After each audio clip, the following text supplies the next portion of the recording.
Skills and Time Management workshop today. So how are you all doing today? Good. Awesome. Just to let you know, this workshop will be live streamed so that everyone who's watching from home, as well as many of our satellite campuses, can also listen in on the workshop today. For purposes of all you all don't need to do anything special or any different. It's just kind of a little FYI. So today, first, we're just going to introduce kind of the Goose Chase app that is a part of Link or Link Loot. So if you haven't done so already, if you are a first-time in college student or a freshman student, you have the ability to download this app, kind of join the game, as well as attend this workshop, as well as some other workshops on campus, in order to rack up points, in order to attend the Link auction on November 21st, as well as the Link Lottery in April to cash in your points for a lot of really cool prizes. So this does qualify as one of the events for that, just as another FYI. Cool. So we have a few goals for today's workshop. So one, we're just going to talk a little bit about SARC. I'm going to ask you in a minute if there's anything that you do know about SARC already. We're also going to go into the 5 types of studying, and as well as kind of the study skills that go into each type. My favorite question to ask all of you is, did you know there's 5 types of studying? It's usually the answer that I get.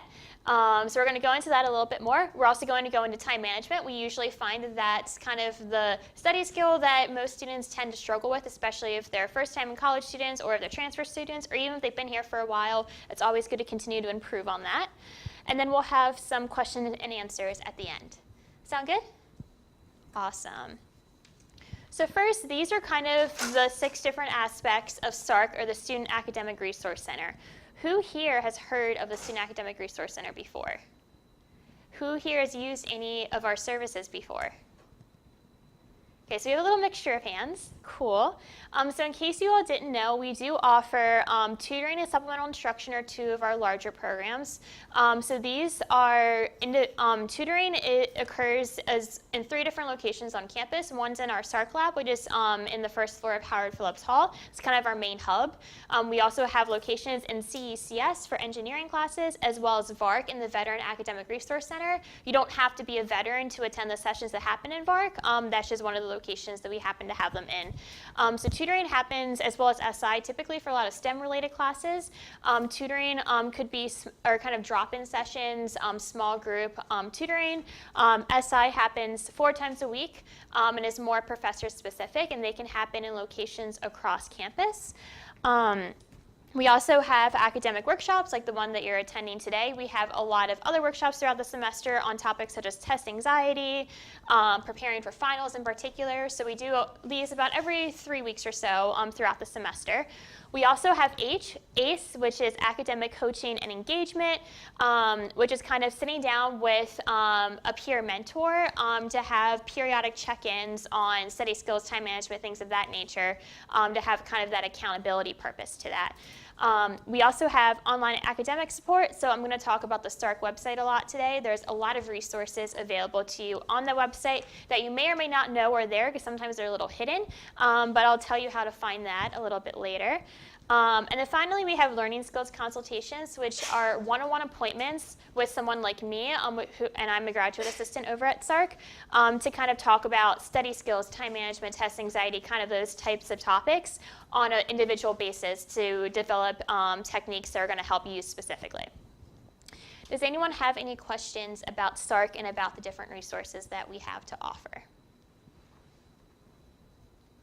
Cool. Well, hopefully I hear you all talking in a little bit, because I do like participation. I also sometimes call on people, but I'll maybe do that, maybe not. Okay, so we're going to start with the 5 types of studying, and from what I gathered earlier, a lot of you didn't realize that there's 5 types of studying. So these are basically the 5. We're going to go into them in a little bit more detail. But basically gathering information, learning information, checking for learning, refreshing information, as well as improving learning skills. So some of these you may or may not already be doing, and you may not realize it. And these are all things that should be happening kind of throughout the semester. So not necessarily cramming the night before the test, but really learning information as the semester progresses, so that come test week, you already kind of have a lot of that information move from your short-term memory into your long-term memory, which helps in the recall process during test. Okay, so the first one is studying to gather information. This is pretty simple in that you're probably already doing it. This is where you kind of gather lecture and chapter notes. So basically, go to class if you're not already going to class, reading the textbook if you haven't been already, and just kind of having those notes available to you.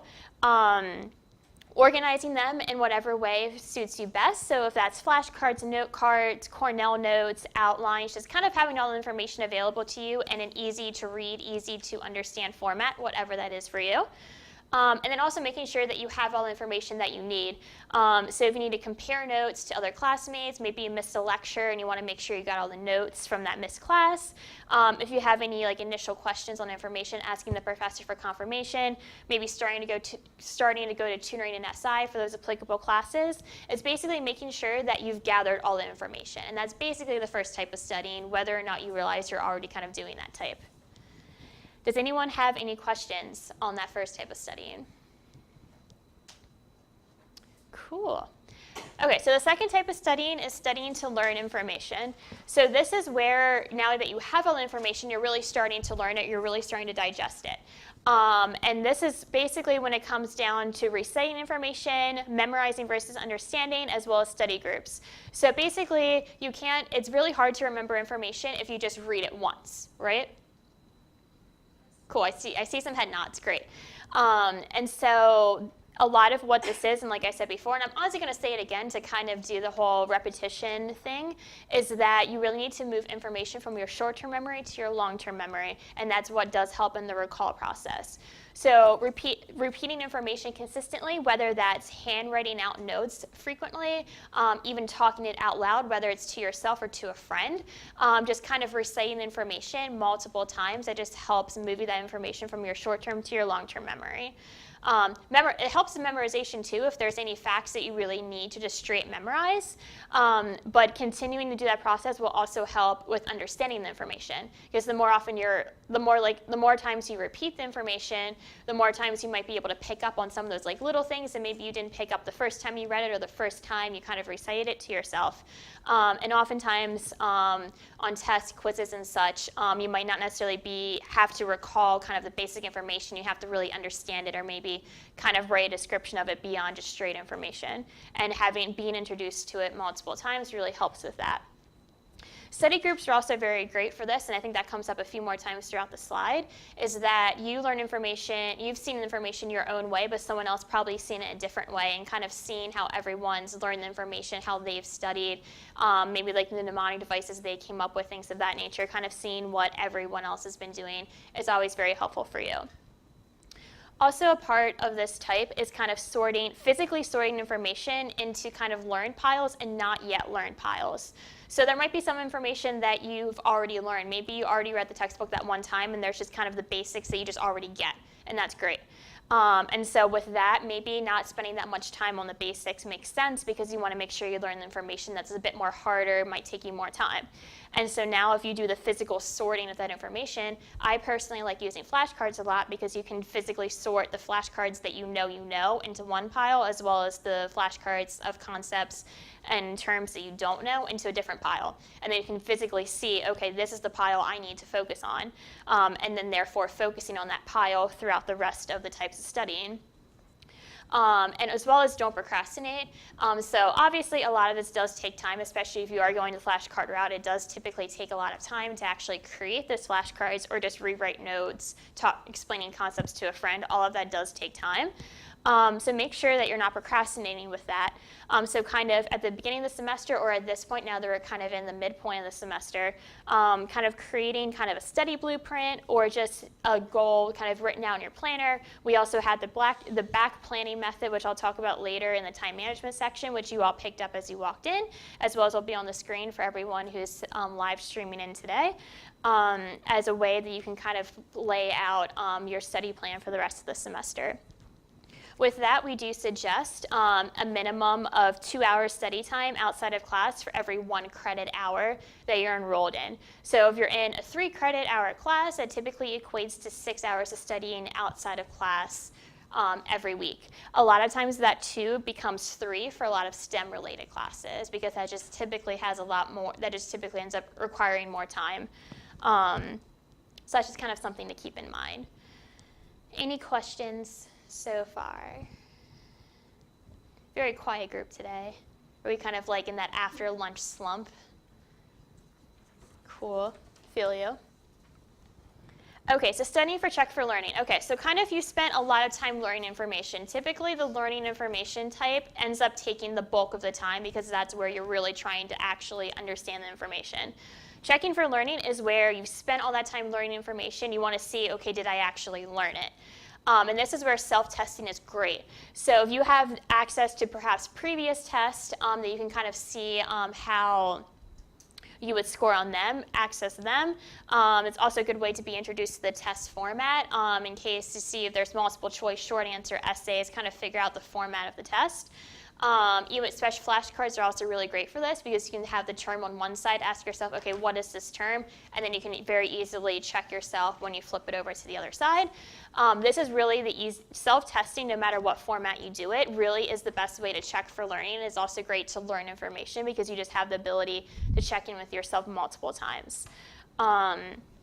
And it's also another great way is trying to teach information to someone else, especially if that someone is not in that particular class, really just doesn't know that topic. So if you're in like Bio 1 and you have someone who's like a history major and has never taken biology in their life, and you're trying to study for a biology test, sit down with them and teach them biology. Because naturally, they're going to be asking you questions about what things mean, and if you have the ability to explain to them like all about what biology is, you probably have the information down. If you have the ability to explain to someone who really has no idea about it, then you know your stuff. And so that's really a great way to check for learning. Any questions? Cool, okay. So studying to refresh. This is where you make sure that you don't forget that information that you thought you learned at the beginning. Because as we'll go into on the next slide, there's a lot of different reasons why you tend to forget information. And one of the big ones is that you spend so much time on this like information that you didn't know previously, it kind of pushes out the information that you thought you knew, because you haven't been seeing it as frequently. And so this is where this step in particular typically happens kind of the week of the test, or perhaps the week leading up to the test, because you want to make sure that you do know the basics, because the basics typically build upon the more complicated information. So make sure that you're still refreshing the information that you already know, just to make sure that you know it. This can be done individually or within study groups or with your friends or whoever, but just make sure that you're still checking in on that information. Cool. And like I mentioned before, there's kind of actually 7 reasons why we typically forget information or struggle with recalling that information on a test. One is changed clues. So this is where, say you learn the information this one particular way, and then it's presented in a different way on a test. I think that typically that happens for a lot of people. Maybe you just learn it one way and just present it another way. And even though maybe you do know the information really well, but just the fact that it's asked in a very unique way, it makes it a lot harder to recall the information in the whole process. So making sure that you're studying information very creatively, or just any possible way it could be asked on a test, make sure that you can still answer it. So if you know if the information could potentially be presented in a multiple choice, short answer, true, false essay, if you can still answer a question on that particular topic no matter what format it's in, you probably know the information in this clue, and the change clues probably won't be an issue for you. But if you're struggling in one, maybe there's still some learning that has to take place. The second one is interference. So that's where there's just kind of a lot going on in your mind. You have all the information from all of your different classes. There might be personal life things getting in the way. So that's just where it might be very easy to forget information, just because there's so much in there. And that also kind of blends into the mental overcrowding, is that there's just so much going on. And so that's just where prioritizing things kind of helps with that. Negative thinking is also leads to forgetting information, because if you constantly tell yourself like, oh, like, I'm not going to remember this, this is so hard, you're probably not actually going to remember it because you're telling yourself you're not going to. So changing that mindset and telling yourself like, no, I will remember this, just helps that much more in the whole process. Underlearning is where you haven't learned all information. Maybe you think you do, but maybe you haven't progressed through all the types of studying as well as maybe you could have. And so if you haven't learned all the information, it just makes it that much harder to recall it. Disuse is kind of going back to that fourth type of studying. If refreshing information, it's very easy to forget information if you're not using it. So even if you thought you knew at the very beginning of the semester when it was first introduced to you, making sure that you're still using the information, you're still refreshing it, so that this disuse isn't a reason why you forget something. As well as the seventh one is that effort and intention are lacking. It obviously does take effort to study. It does take effort to learn all this information and perform well on tests. If you're not willing to put that effort forth, it's not going to happen. And so you just really have to tell yourself that you need to put that effort forth. So I know it's been a lot so far. I know we had a couple other people join us in that. So does anyone have any questions, comments, concerns at this point? How do you Yeah. overcome mental overcrowding? Good question. And I'm going to throw it back to all of you just to start. How have all of you addressed that previously? Because I know that might be something that a lot of students have faced before. You're taking a full load of classes, learning all that information, anything else going on in your lives. Kind of how do you handle all of that? Yes. A really descriptive schedule. Yes. Really Descriptive good way of schedule. separating things so you don't have to think about everything at once. Yes, so that's a really good idea. So we'll kind of go into this in the time management section, but just really like planning time, like I'm going to study for this class at this time and this other class at this other time. So that way, if it's like 9 to 11 is biology, just telling yourself, okay, from 9 to 11 I'm thinking about biology, and then from like noon to 2 I'll think about chemistry. So that way everything kind of has like an assigned time. So that way, in that assigned time, you're focusing on that particular subject or whatever it is. And so having that, and then telling if, say, chemistry creeps into your brain at that time, you can say, okay, chemistry, calm down. Like, you're this afternoon. Right now, this is biology's time. So yes, I do like the schedule idea. Does anyone else have any other feedback or things that they've done?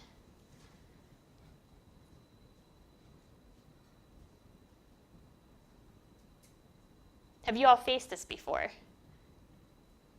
So what have you all done?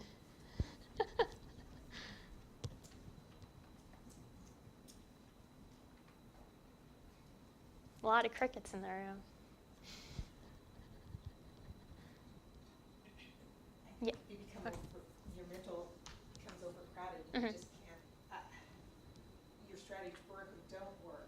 Mhm. So you become overcrowded, and then if you don't have any other strategies left, as you do, I'm not sure how you overcome it.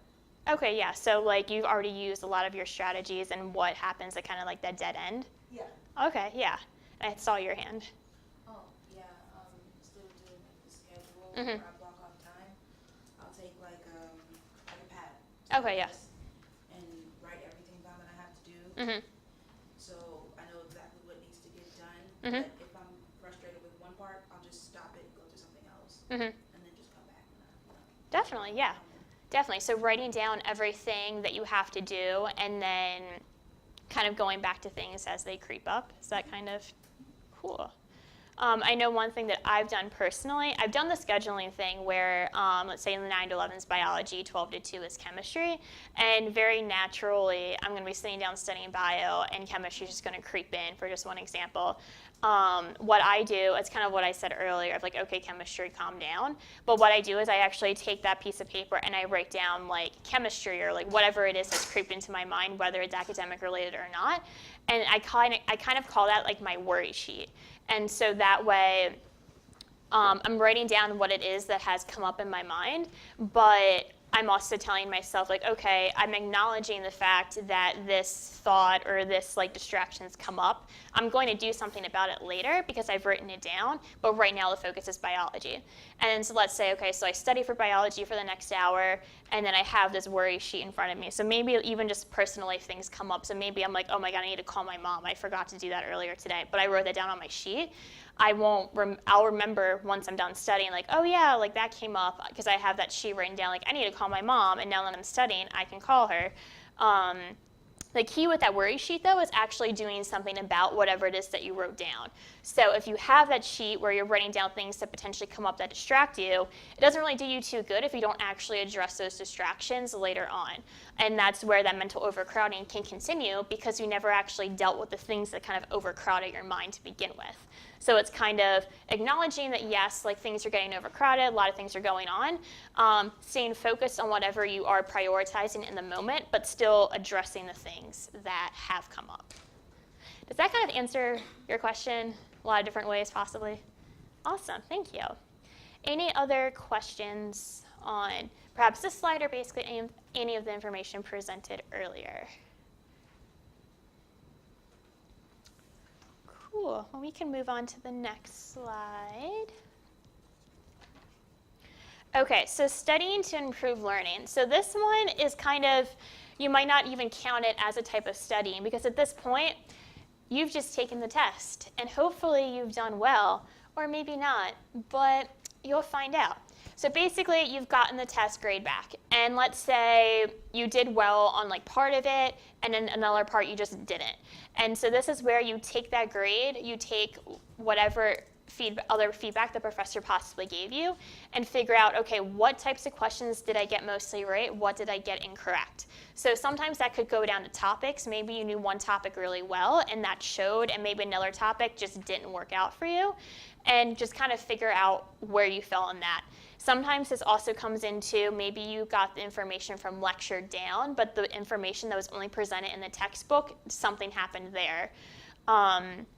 Thinking about any thoughts that happened during the test. So maybe as you were taking the test, if you were thinking to yourself, like, oh my God, I have no idea what this, like, I never heard of, like, genes before, like, what are these? And then kind of acknowledging that, and maybe that kind of tells you, like, okay, I didn't really study that whole, like, genetics chapter that well if I really can't recall what genes are. As well, and then with all that information taken into account, kind of modifying or changing or replacing your learning skills accordingly. So maybe you did flashcards for genes, and maybe they just didn't work out for you because as you've figured out, you really couldn't recall the information. So maybe flashcards didn't work out for you, but now that you know that, you can find something else for the next test. So this is really kind of the checking in with yourself process. And this can also happen, it doesn't necessarily have to be after a test, it could be after a quiz, it could be after a homework assignment, it doesn't even have to be after something graded, because I know sometimes some classes don't really have too much graded assignments. It could just be after every couple weeks as you're kind of self-testing, as you're figuring out how your semester's going so far, figuring out what's going well for you and what isn't, and that's a very individual analysis. This is also a good time to check in for all the different campus resources that are available to you. Of course, SARC has tutoring and SI, but there's also the University Writing Center for any of kind of the paper type assignments that you might have.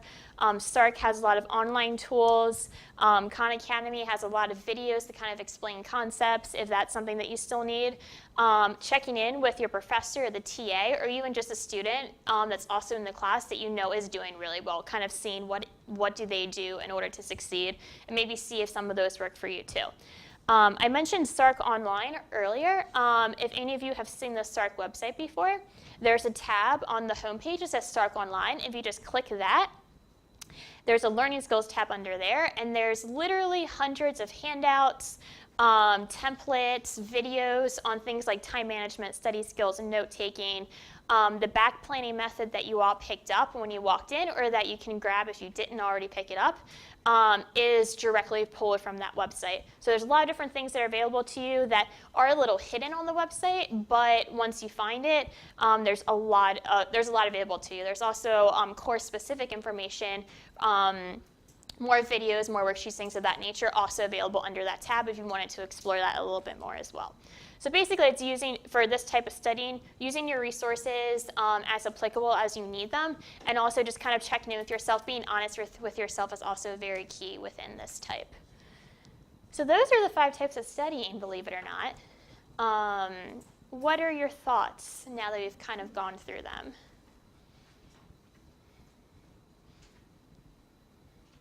Questions, comments, concerns? Do you like the idea of 5 types of studying? Were you already doing them and didn't realize it? Saw a head nod on that one. Yes. So are we generally supposed to do all of them in one semester? Yeah, so basically all 5 of them basically happen throughout the semester. So it can differ per class and kind of how the information is introduced and everything. But the first type of studying is typically as you're being introduced to information for the first time. So you're probably doing multiple steps at the same time, kind of maybe not realizing it. Because the first type of studying is, say, you're starting to read chapters 8 and 9, and that's brand new information for you. So you're kind of starting back at step 1 with all that information. But you've already read chapters 4 and 5. You're already in the process of learning it. You're probably in that 2 to 3.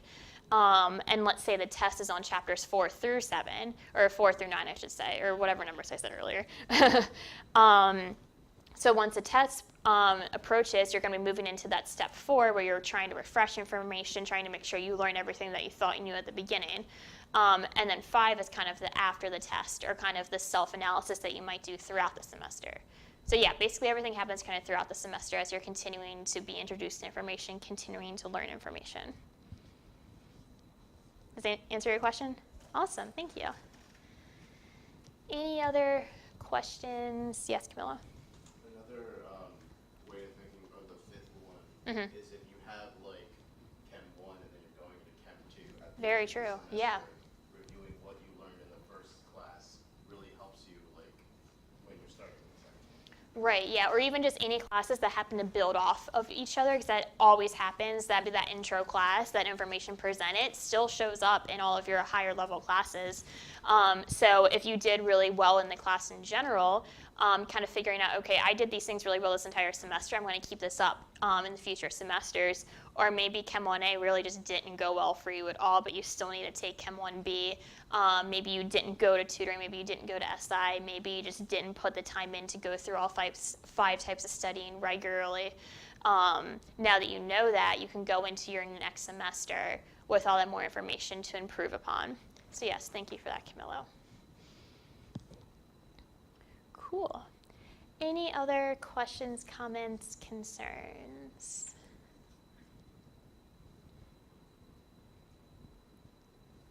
Cool.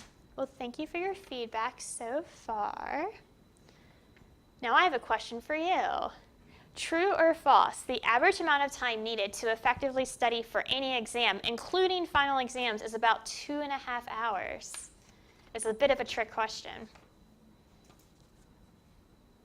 You have a 50-50 shot here. False, I heard a couple trues. Okay, another true. False. Okay, we're kind of like half and half. I've heard like both about the same amount of times. And so the answer is, it's actually true. Fun fact. Okay, so when we talk about this is where it's kind of a trick question. It's about 2.5 hours of studying focused on that exam. So that might be what you're doing leading up to the exam. But if you're progressing through all 5 studying throughout the semester, you're already learning the information as the semester progresses. So as you sit down and you're actually telling yourself, okay, I'm studying for this test, you've already kind of learned a lot of the information through the 5 types of studying. So that's where preparing early is key. Multitasking, setting goals and priorities earlier rather than later to establish when exactly you are going to study for classes. Doing that 2 to 3 hours per credit hour each week means that come test week, or come finals in particular, you've already done a lot of the studying. And so you only really have to do that 2.5 hour time span for that respective class if you've been doing all of the work throughout the semester. So that's kind of the disclaimer, is that it's about 2.5 hours if you've done the work beforehand. So like I said, it's a little bit of a trick question, but also a fun fact all at the same time. Cool. So now we're going to go into the fun topic of time management. Yay! How do you all manage your time? Or do you manage your time right now? Okay, I see some head nods. I saw like a head tilt that was kind of a yes or no to that. What are you all doing right now for how to manage your time? Agendas, planners, things of that nature. Okay, cool. What else? Study timer, awesome. Yeah. Phone calendar, yes, reminders on your phone. Very helpful because my assumption is you probably all have your phone on you the vast majority of the time. Any other things that you're currently using? Or do you just like not manage your time at all? Is that like what I'm always getting at? Cool, okay, so we're gonna talk a little bit more about time management. So we actually have kind of 3 rules to effective time management. So the first one is defining your priorities. And so basically it's the planning that goes into the time management. So basically figuring out everything that you have to do in your life. So usually academics, you're all students, so academics are in there. If you have a job, however many hours a week that you have to commit to that. If you have a family, if you have anyone that you're directly responsible for, planning around the commitments, any responsibilities you might have there. Maybe you have extracurriculars, basically it's everything that you have to do in your life, and you know that best about yourself. And it's kind of figuring out where are your priorities and all of that. Are academics a large priority for you? Is your family a huge priority for you? Are your extracurriculars your job? It's just kind of figuring out for yourself what your priorities are, and then therefore you can kind of move on in the time management process knowing what your priorities are. Does that make sense? Cool. Okay. You can take those sheets as you walk in. Yes. Cool. We can move on to the next slide. Okay, and the next one is don't create impossible solutions. So it's very possible, especially as college students, to take on too much that you can handle. So if you're a full-time student and you're working basically a full-time job, if you have a family, if you have anything else going on in your life, that could potentially be too much. And no matter what time management tactic or schedule or anything of that nature you might use, it might still be too much for you. So avoid taking on just too much that you can handle. Learning to say no if you know you have a lot of tests coming up and you have a lot of family obligations or things of that nature, and your friend comes up to you and is like, hey, can we go out? It's Friday night. Can we? It's okay to say no. It's okay. If you do have to work, if you do have a job, being cautious about your hours. Sometimes it might be easier said than done, but if your schedule is at all flexible, if you know that finals are coming up and you might need to take some time off, communicating with your supervisors or your bosses early about that. If you have the ability to kind of set your hours, if at all, setting your hours to your advantage. So you kind of know when you study best. You kind of know when you're in class, when you have other obligations. So kind of if you have the ability to adjust other things, do so accordingly. And that's kind of going into use time to create success and not failure. So you kind of know when you're most productive. Some people are just naturally more productive in the morning, some late at night, some in the afternoon. I could get like 30 some different answers in this room just based off of when you're most productive. Using that time, obviously if you're most productive in the morning, you're going to want to study in the morning. You're going to maybe want to take your classes in the morning when possible.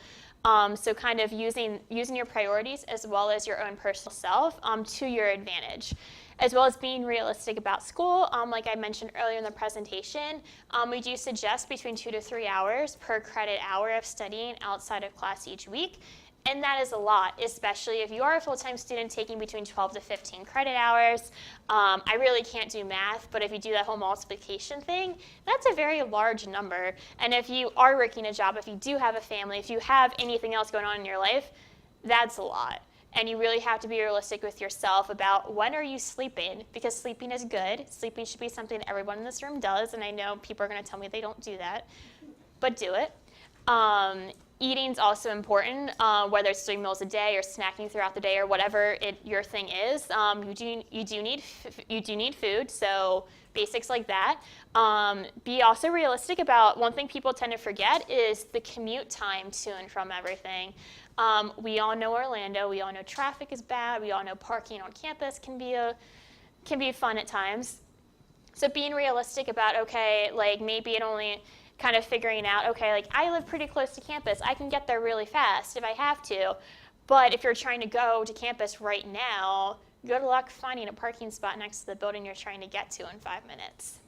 So that's where being realistic about commute times is very important, especially if you have a much longer commute. Maybe it does typically take you an hour, but then there's an accident on I-4 and then that hour just doubled. So kind of as you're trying to figure out scheduling for various commitments, being realistic about what can happen in your life. And then, like I said, what I'm going to keep repeating is the minimum of 2 hours outside of class for every credit hour, potentially up to 3 for a lot of STEM classes. Any questions so far about time management? Cool. We're going to go into it a little bit more, so there might be some questions later. Third is avoiding distractions. So these are kind of some of the more common ones. You have all the social media. You have sleep, which, like I said, is very important. But if you're sleeping like 15 hours a day, we need to have a different kind of conversation. Your phone can be very helpful for phone reminders and calendars and things of that nature. But you might have 20 friends texting you all at once, and you're checking your phone for a reminder, and then all of a sudden you have 20 messages from your friends, and a half hour have passed, and all of that. And then there's, yay, Netflix. I love Grey's Anatomy. I could sit down and watch one episode of Grey's Anatomy, and then it's midnight, and I'm like 7 episodes in, and I'm sobbing because that's what you do when you watch Grey's Anatomy. So distractions, yay. And then, I mean, going out with friends, anything that you might do in your free time. Basically, a lot of things can get in your way. You might have the perfect schedule, and then one of these pops up, and then you just lost 5 hours. So kind of avoiding them when possible. For me personally, I use an app. It's called Self-Control. Completely free app on my computer. I'm not too sure what's available on your phone. I haven't tried it on my phone, but it might be available. It's a simple download, and you can input basically the URLs for websites that might be potentially distracting for you. So you can put in like Netflix.com, Facebook.com, and then you set a timer. So let's say 3 hours.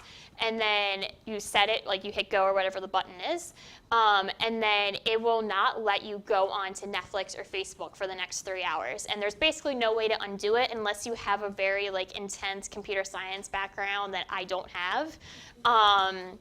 So there might be some way to undo it. But basically, if you're someone like me who doesn't have that intense background, you won't have the ability to undo it, which means if you are going to get distracted by Netflix and you put in that URL and you block it, you're not getting on Netflix, which means that hopefully that's one less distraction that you have for you, and then you can be that much more focused on studying, on schoolwork, on whatever it is that life has for you. So that's it's a little kind of not so well-known app, but I personally love it. I personally use it all the time. So that's one way to avoid distractions. Another thing that I personally do, if I don't necessarily need my phone, I will throw it in the very top shelf of my closet that would require a chair or something of that nature to get when I need it again. And that's a hassle because then you have to pull a chair up to your closet and step on it and everything like that. And so I'm not going to do that unless I actually need my phone. And so if you know you're going to get distracted by your phone, or even just by maybe you play your Nintendo DS a lot and you're going to get distracted by that, or even just anything that you might be distracted by, putting it as physically far out of reach as you possibly can to the point that it's too much of a hassle to get for that one text message. Do whatever you need to do to avoid distractions. Any questions so far? Cool. Okay, so we have the 3 time management techniques. And so the one, which is the one that you all picked up here, and the one we're going to go to a little bit more detail, is the 3-list method for back planning. For those of you live streaming, if you've ever, I mentioned this earlier, but if you've been on the SARC website, the SARC Online tab, and then Learning Skills Resources, you can pull up this one under the Time Management tab, as well as for everyone else in the room, these other 2 would also be available under those tabs online, the Semester at a Glance, as well as the 8-hour daily schedule. Cool, so we can move on to the 3-list method. So basically, this establishes your long-term or your semester to-do list / goals. So this is something you can either fill out this form today if you wish, or you can take it home if you might need more thought into it, or you can print out more copies at home. Basically, do whatever you want to do with this. But basically, with this 3-list method, it's establishing what your goals are for basically the rest of the semester. So maybe that's a grade. Maybe you want to make maybe you want to get straight A's. Maybe you want to even just pass your classes. Maybe you're in the process of getting an internship and you want to get it by the end of the semester, get a job by the end of the semester. Basically, it's kind of like your long-term goal. It's kind of why are you doing all the little things? That's kind of the first list that you're going to make. The second is your weekly to-do list. So these are the things that you need to do on a more weekly basis to reach those goals. So if you have a grade-related goal of getting straight A's or even just simply passing all of your classes, maybe studying every week should be on that weekly to-do list. Maybe figuring out where you are in those 5 types of studying each week. Maybe going to tutoring on a weekly basis. Maybe going to professor office hours on a weekly basis. Just kind of things that you'll do on a more weekly basis will go under that to-do list. And the last one, which is presented on the sheet as kind of a week, is your daily to-do list. So kind of what are you doing on each particular day, Monday through Friday or Monday or Sunday through Sunday, kind of wherever it best fits for you. Basically this is where you can actually, if you're taking biology and chemistry, maybe you're saying, okay, I'm going to study biology Monday, Wednesday, Friday, and then chemistry Tuesday, Thursday. Kind of being specific on on Mondays I'm doing this, on Tuesdays I'm doing that, and so on and so forth. So if you go on to the next slide, I have to click it again, yeah, or a couple more times. Cool, so this is kind of how, I think one more time. Technically it's a couple more times, it's 2 more times. Okay, so this is kind of just not really completely filled out, but just kind of an example. So kind of the long-term goal is making the president's list. So obviously you have to get good grades for that. And so the weekly would be maybe getting an A on Bio 1 exams and things of that nature. And then so assigning study group times to Monday, Wednesday, Friday would be one way in order to reach that A goal as well as to later reach the president's list goal. Obviously, this could be as detailed as you want or as it needs to be for you, but it's just kind of one way to work through the 3 different lists. Something that I use personally because I know what my long-term goals are. I would love to get a job. That would be really awesome when I graduate. So that is one of my long-term goals. And then there's certain things I need to do on a weekly basis. So for me, I need to kind of look at different job searching websites. I need to make sure that my resume, my cover letters are always up to date. I have some networking opportunities I need to be doing on a more weekly basis. And then if I lay out my week, Monday through Sunday, I can kind of assign okay, I'm in class all day, on Mondays, so I'm not going to do too much for this on Mondays, but Tuesday I'm free, so I can edit my resume, edit my cover letter on Tuesday. First one example. So you can kind of use this as you see fit. It might even be applicable to more personal life things too. Does anyone have any questions regarding this? Do you all like the idea of this? You can obviously kind of edit it or mold it into how it fits best for you, but I think it's a really good idea. Cool. And the next one is the semester at a glance. So this is one of those that is available on the SARC website. So this kind of is basically just a 1-page breakdown of the entire semester, kind of the 3 to 4 month time span, all smushed together. And so this is where you can very simply write down, okay, I have a test on, this is the summer one, but I have a test on July 1st. For bio and in chemistry, I have one on the 15th. Kind of your big commitments you write on this calendar. So one sheet, quick glance, I know what my big things are for the semester. So as you're planning your more individual weeks, you can kind of see very easily when your big things are and where you have to plan for big things accordingly. So this is kind of just like a quick glance type one. Cool. This one I think you have to click again as well. You're going to click a few times probably. So this is kind of what we call the 8-hour daily schedule. There's probably some more clicks involved because that's, of course, how it, yeah, I think that's about it. Yeah, that should be it. Okay, so basically this is where we have templates available on the SARC website, but you can also get really creative. I know Pinterest has a lot of different calendar printouts. Even just in your planner, this is a really good idea, or on your phone as well. This is where you kind of fit in all of your kind of weekly priorities. Typically and then color code them accordingly. So as you glance at it, you can kind of see that in this particular case, all of the classes are in red. So whenever you see red, it's a class, for example. And then this person for green is studying, and then yellow is work, and so on and so forth. And this is where how I personally fill this out is I kind of go in order of what's non-negotiable to what's negotiable. So class times are pretty non-negotiable. So like Chem 1 is probably like 1 to 2 p.m. You can't really change that on a weekly basis all that much. So that's something that if I was doing this, I would put in those classes first because those aren't going to change. Work hours may or may not change kind of depending where you work. I have pretty consistent hours personally, so I would put that on next because I know I'm always going to be working on these particular days at these particular times. I wake up pretty consistently in the morning, so I would put kind of food for like breakfast and things of that nature pretty early on in the morning when I know that I'll be awake at a certain time. And so on and so forth. I have other kind of different meetings. I would love to go to the chocolate club meeting. Like, oh my God, I would love that. And so those are also maybe some non-negotiables, or maybe they are negotiable. Who knows? I would love chocolate all the time personally. But basically, once you have all of your non-negotiables down, you kind of see visually, okay, I'm pretty free. Let's say this Friday, this like Friday 2 to 5 p.m. That sounds like a great time to prepare for next week, doing some homework before the weekend. And therefore I can kind of put that time in there because I know that I don't have a non-negotiable commitment or responsibility at that time. And so that's kind of the purpose of this, is that now I have a whole week view of what I have that's both non-negotiable as well as negotiable. If I'm trying to fit in a more free time type activity, I can see where my free time is. For this person in particular, they're pretty free on Saturday. Their Saturday is looking really nice, actually.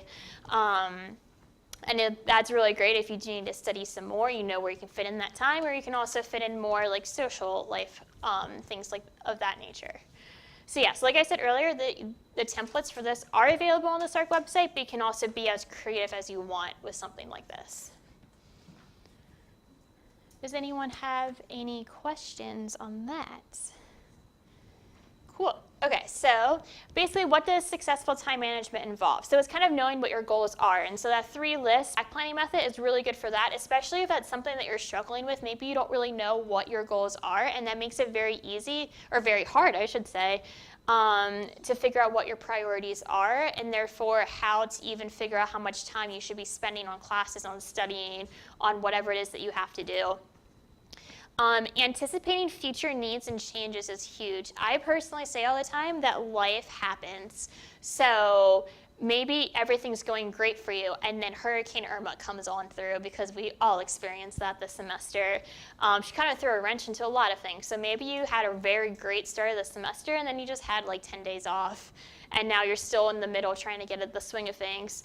I'm hoping there's not going to be another Hurricane Irma this semester, because that would be really unfortunate. But maybe anticipating if something happens and you have to take off for a few days, maybe get really sick or something like that. Maybe figuring out like, okay, like if something were to happen this week, I have time next week that I could dedicate to studying or getting my assignments done.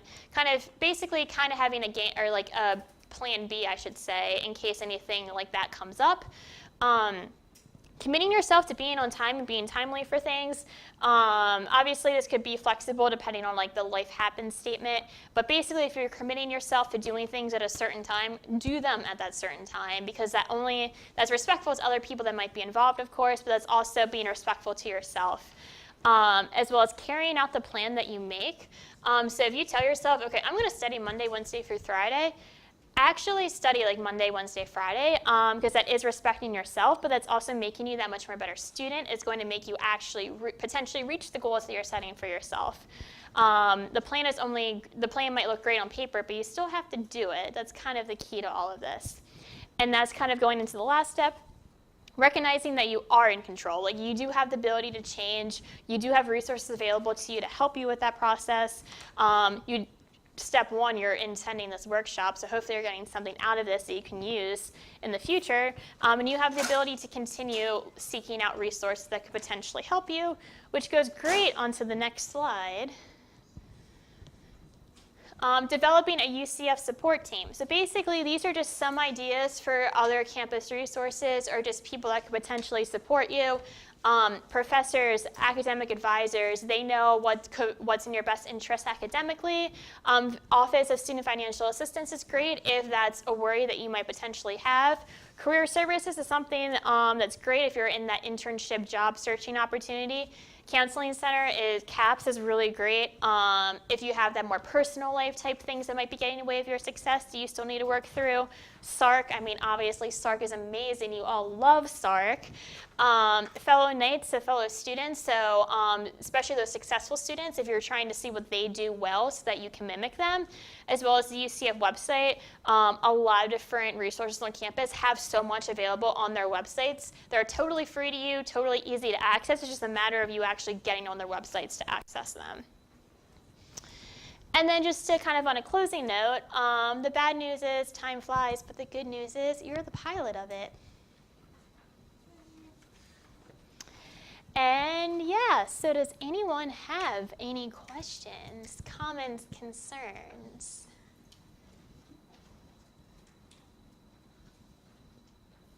Well, I have a question for all of you then, because I anticipate some crickets already. What is one thing that you're going to use from this workshop moving forward? Yes, in the back. Color coding, is that what you said? Awesome, yes. Color coding, commitments in your planner and your calendars, whatever it is that you might be using. Great idea. Yes, right there. The semester at a glance. So being able to just have one sheet of paper, we can see very easily where all your big commitments are throughout the semester. Great. So you and then you. I'm definitely going to make a weekly to-do list. I already make a daily one, but Okay, it yeah. would also be beneficial to have two different places Definitely. where it's listed so I know that it's done. Definitely. So weekly to-do list on top of your already to-do list, daily to-do list. Awesome. And right here. Avoiding distractions, yeah. So that self-control app that I mentioned before, or throwing your phone in the top of your closet, or just kind of avoiding them, whatever you have to do. Definitely in the middle. Prioritizing, definitely important. Right here. Using more resources like the TAs and online services. Definitely. There's so much available to you on campus. You just have to utilize them. In the back, yes, Camilo. This is more of a comment. Most of your classes have a web course, like part of it, and Right. on there there's a calendar. It's actually possible to export that Ooh, entire yeah. calendar and put it on your phone or through your Google Calendar or whatever calendar you prefer using. And it takes like a little bit of tech savvy. Right. All you have to do is like export it and import it, and then you have all of your assignments in the list. Right, yeah. So if a professor uses web courses in a very detailed way, you do have the ability to kind of export whatever they've imported, whatever they've posted as deadlines and things of that nature, and like move it on over to your Google Calendar or whatever online calendar platform that you may be using. So that's a very good suggestion, Camilla. Thank you. Awesome. So I thank you all so much for attending the workshop. I hope you got something out of it. For those of you who might have something that I need to sign to prove that you were here today, this is my contact information. If you could pre-fill it out, that'd be awesome, and I am more than willing to sign off on it. So thank you all for attending, and I hope you have a great rest of the semester. And if you fill out Yes. the feedback sheet, just go ahead and give it to me. So I can, like, Cool. Or you can make a pile as you walk out. That might be easier because cords and all of that.